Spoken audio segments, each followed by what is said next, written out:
Fluminense vai ter novidade para o Fla-Flu amanhã, tá? Isso que o portal GE está trazendo para a gente vai comentar aqui nesse vídeo. Mas, ó, já dando um spoiler dessa surpresinha que o Fluminense está preparando, que o Fernando Diniz está preparando para a gente, não vai agradar grande parte da torcida tricolor. Vamos trazer isso aqui para vocês, comentar bastante esse assunto. Vamos trazer mais duas notícias sobre a temporada do Fluminense. Uma já falando de amanhã um pouquinho e a outra falando de linhas gerais da temporada. Três notícias muito importantes para você, tricolor, ficar muito bem informado sobre tudo que está acontecendo no nosso clube de coração.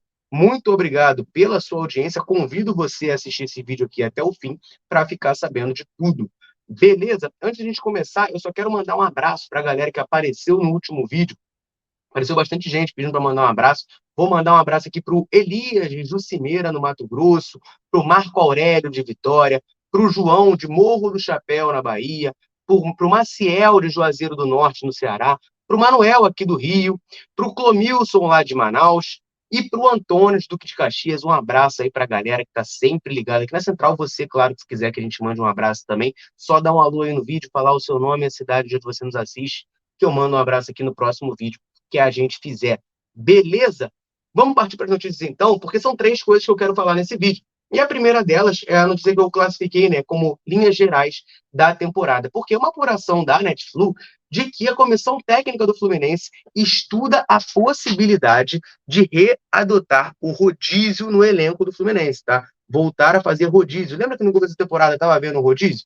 Então, está vendo essa possibilidade de voltar a fazer rodízio ao longo da temporada. É uma maratona extensa, o Fluminense vai disputar 4 competições ao longo do ano.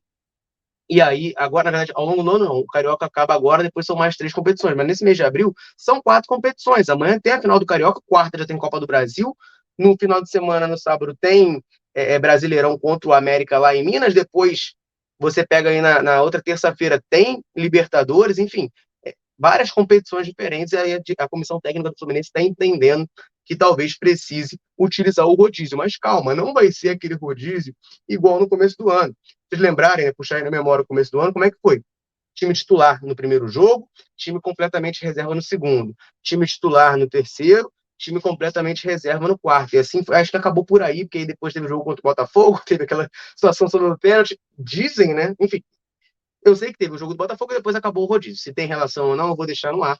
Não sei se tem, nunca ficou confirmado. Eu acho, meu palpite é que tem. Mas, enfim, nunca ficou confirmado, então não vou gastar tempo com isso. Mas acabou o rodízio. Só que dessa vez, como é que funcionaria esse rodízio no elenco do Fluminense? O Fernando Diniz é um cara que ele não é muito afeito a esse tipo de rodízio, né? A gente falou muito quando a gente fazia live aqui, 8 da noite, central no mercado, que o Fernando Diniz precisaria rodar o elenco no começo do ano e não é muito. A característica dele não é muito a prática do Fernando Diniz, ficar fazendo justamente essas mudanças. Ele gosta de ir com força máxima sempre. Então, qual é a concepção? O Diniz quer sempre os melhores em campo. Só que às vezes o cara é o melhor tecnicamente, mas ele não está bem fisicamente. Então, ele não estando bem, tem às vezes um cara que não é tão bom quanto ele tecnicamente, mas está inteiro, ele acaba sendo o melhor em questão para esse jogo. A ideia parte mais ou menos disso aí. Vai ter rodízio, sim, mas não vai ser aquela coisa de botar o time completamente reserva. É selecionar peças específicas que estejam com algum tipo de desgaste, e aí essas peças vão ser poupadas e preservadas de alguns jogos, e vai entrar ali um reserva no setor. Então não seria aquele modelo, né, de reserva e titular, mas poupar, preservar um jogadorzinho ou outro ao longo da maratona. Eu, particularmente, acho que esse é o melhor método, tá? É o melhor meio, porque você preserva a qualidade do time, você não tem aquela queda drástica, porque por mais que você pode ter o melhor elenco do mundo, vai ter diferença entre seu time titular e seu time reserva, gente. Vai sempre ter uma diferença. Então você poupa uma peça ou outra do que você botar o time totalmente reserva, né? Isso pode acabar prejudicando o Fluminense em alguns jogos, enfim, vai precisar de uma força que talvez acabe não existindo porque o time está reserva. Então você poupa, preserva um jogador ou outro. Inclusive, a segunda notícia que eu quero trazer tem um pouco a ver com isso, tá? Porque foi uma preocupação de muitos tricolores a situação do John Arias. Pô, o John Arias foi jogar amistoso com a Colômbia lá no Japão. Aí ele voltou, mal treinou, ele estava jogando Fla-Flu, aí viajou para o Peru, jogou lá. Enfim, uma doideira, né? A situação do John Arias no Fluminense. E aí, como é que ele vai ficar fisicamente?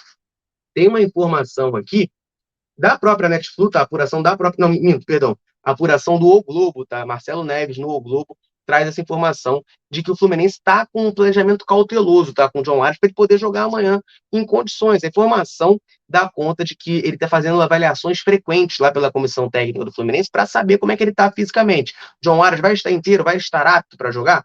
porque é consenso, né, tanto lá dentro do Fluminense quanto para nós torcedores, que o John Arias é um dos principais, se não o principal jogador do Fluminense no ano.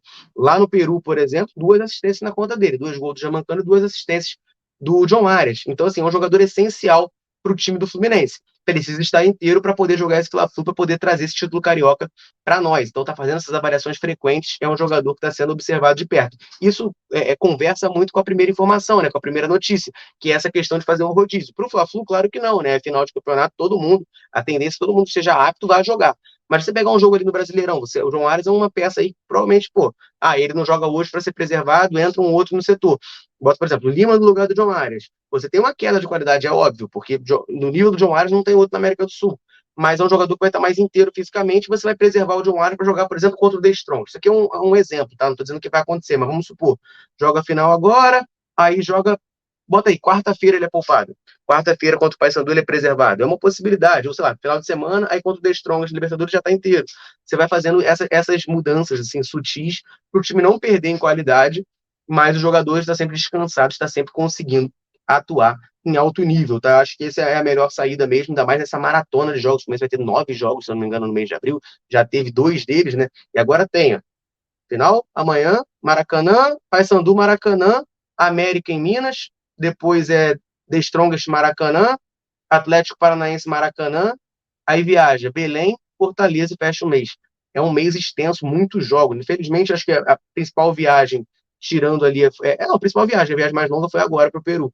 O resto são muitos jogos no Maracanã, uma viagemzinha para BH, que é mais perto, e aí no final do mês que vem a paulada, né? Belém e Fortaleza, né? 2 viagens mais longas aí que o Fluminense vai ter que fazer, em sequência, inclusive, pode causar um desgaste bem grande, fisicamente falando, no time do Fluminense, tá certo? Vamos partir aqui para a última notícia desse vídeo que eu quero trazer, que é da partida de amanhã, a provável escalação que o portal GE traz para a gente. Mas antes eu quero pedir para você deixar o like. Aqui embaixo desse vídeo tem o botão do like. Se você puder clicar aí, vai dar uma força absurda para a gente estar todo dia aqui produzindo conteúdo sobre o Fluminense para você, tricolor, ficar muito bem informado.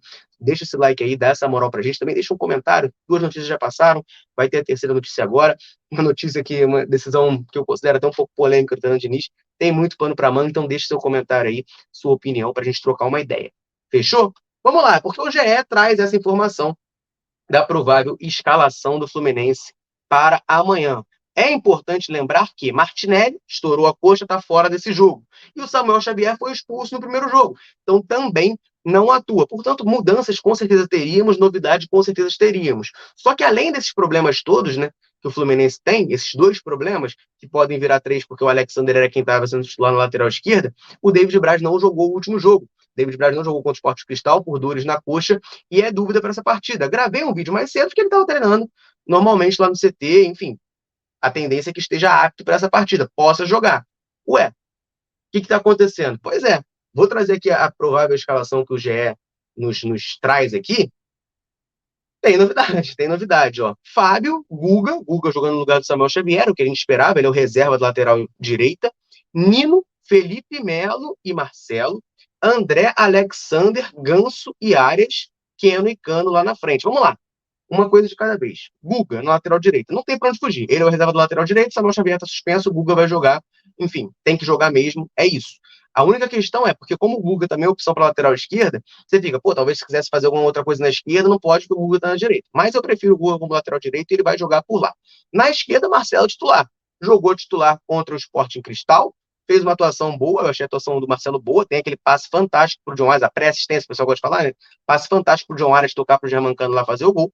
Então, perfeito aí. O Marcelo vai jogar, está em condições para estar nessa final. Perfeito, acho que é assim que tem que ser. Ele é o nosso melhor lateral esquerdo, é o jogador de origem que a gente tem para a posição. No meio-campo, o Alexander vai para lá, né? O Marcelo joga na esquerda, o Alexander vem para o meio-campo para fazer a função do Martinelli. Até aí, para mim, tudo bem, perfeito. É o meu cenário ideal. Só que tem a zaga. David Braz, dúvida, mas repito, treinou normalmente. Nada impede ele de jogar. E você tem o Vitor Mendes, que entrou e entrou bem lá no Peru. O Felipe Melo foi titular, e o Vitor Mendes entrou no intervalo em que o Felipe Melo estava mal, foi bem no jogo e aparentemente não vai ter chance. David Braz, que é o titular na ausência do Manuel, também não joga. Felipe Melo, mais uma vez, titular. 45 minutos de Felipe Melo lá no Peru foram suficientes para o Diniz falar, pô, não dá. E tirar ele e botar o Vitor Mendes. O Vitor Mendes fez um bom segundo tempo, aparentemente não mudou nada, o Felipe Melo vai a campo. Eu acho muito estranho até, né? Porque não tem aquele mantra do campo fala? campo gritou, né? Gritou que o Felipe Melo, principalmente de zagueiro, não tem condições. Eu já falei isso algumas vezes aqui nesse canal, que eu não sou enorme fã do Felipe Melo jogando bola, não. Mas ele é um cara que tá no elenco, ele pode ser útil como volante, como zagueiro, ainda mais se jogando com as linhas altas como joga. A tendência de acontecer o que aconteceu no último jogo é altíssima. A bola vem no pé dele, pressiona, ele perde. Na hora de recompor, é difícil pra caramba. Ele não chega, não, cara. É difícil pra caramba pra ele chegar pra recompor. O adversário, às vezes, a gente jogando com a linha lá em cima, o adversário pega como Volta Redonda fez, lança a bola nas costas para um atacante rápido, como o Lelê. O Lelê agora tá aqui com a gente, graças a Deus, mas pega, lança a bola nas costas para um atacante rápido. Corre lá, Felipe Melo. Não vai chegar nunca, gente. Não vai chegar. Tem 39 anos. Tem nem o cacoete de zagueiro, foi volante a vida inteira. O Diniz está insistindo com ele na zaga. Eu considero isso um erro. Espero amanhã ter uma grande vitória, ser campeão carioca, com 2 gols do Felipe Melo como zagueiro, ele fechando tudo na zaga. Eu vou falar, pô, perfeito, Diniz, me rendo. Mas, olhando assim no pré-jogo, eu acho um equívoco. Até o David Braz, que a galera reclama muito e com razão, é uma opção melhor para zaga. O David Braz, pelo menos, é zagueiro de ofício. E tem o Vitor Mendes, gente. Eu não consigo entender porque o Vitor Mendes é tão última opção. Até lá no Peru, fui ao jogo, eu virei para um amigo meu logo que o Vitor Mendes estava entrando, e virei e falei, cara, eu só espero que hoje a gente não veja o porquê que o Vitor Mendes não é aproveitado. E a gente não viu, né? A gente não viu. O Vitor Mendes fez uma partida boa, defensivamente falando, foi bem na saída de bola, ainda foi premiado, brindado com um gol lá na frente, na bola aérea. Não dá pra entender, cara, porque o Vitor Mendes é tão escanteado, tão preterido nesse time do Fluminense pelo Diniz. Eu realmente não sei se tem alguma coisa acontecendo no bastidor, não tem como saber. O que o Vitor Mendes faz? Será que o Vitor Mendes treina muito mal? É, eu de verdade não consigo entender isso. Se alguém souber o que pode acontecer, deixa nos comentários aí, vamos trocar essa ideia, mas eu realmente não entendo. Felipe Melo titular amanhã, principalmente na zaga, eu acho um equívoco grande, tá? Do Fernando Diniz, acho um equívoco grande do Fluminense. Mas tá aí, provável escalação para amanhã com Guga na direita, Felipe Melo na zaga, Marcelo na esquerda e Alexander de segundo volante. Tá certo, galera? Deixa seu comentário aí. O que você achou da escalação? Como é que você escalaria? O que você faria para vencer o Flamengo, para ser campeão carioca amanhã? Deixa um comentário aí, vamos trocar uma ideia. Valeu? Rapaziada, eu vou ficando por aqui. Um abraço, saudações tricolores.